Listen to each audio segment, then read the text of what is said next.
லீவுங்கிறதுனால அம்மா வீட்டுக்கு வந்தாச்சு. அம்மா வீட்டோட அவுட்லுக் இதான். பார்க்கவே ரொம்பவே ப்ளசன்ட்டா இருக்கும். ஈவினிங் ஆனா ஃபுல்லா வந்து இந்த இடத்துல தான் வந்து டைம் ஸ்பெண்ட் பண்ணுவோம். மருதாணி செடி, கருவேப்பிலை செடின்னு அளவான செடிகள் தான் இருக்குது.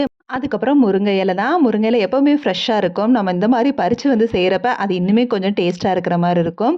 ஸோ முருங்கை இலைலாம் பறிச்சுட்டு சமையல் வேலைய ஸ்டார்ட் பண்ணலான்னு அதுக்கு முன்னாடி அம்மாவோட சின்ன கிச்சன், ரொம்பவே குட்டி கிச்சன் தான். அத காட்டிர்லான்னு சொல்லி, அந்த காலத்துல இருக்க மாரி மேல வந்து கட்டக்குத்து சுவர்ன்னு சொல்லுவாங்க.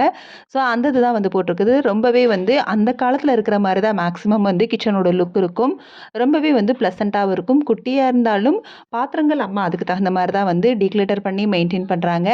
ஸோ அம்மாவோட குட்டி கிச்சன் இந்த மாரி தான் இருக்கும். இது வந்து அந்த காலத்துல வந்து விளக்கு வைக்கிறதுக்காக குட்டியா வந்து இடம் வச்சு வச்சிருப்பாங்க. அந்த மாரி இருக்குது.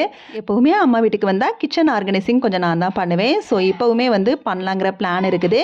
ஸோ பூஜா டேஸ் வேற வருது. அதனால கொஞ்சம் கொஞ்சமா கிளீனிங் ஆர்கனைஸ் ஸ்டார்ட் பண்ணணும்.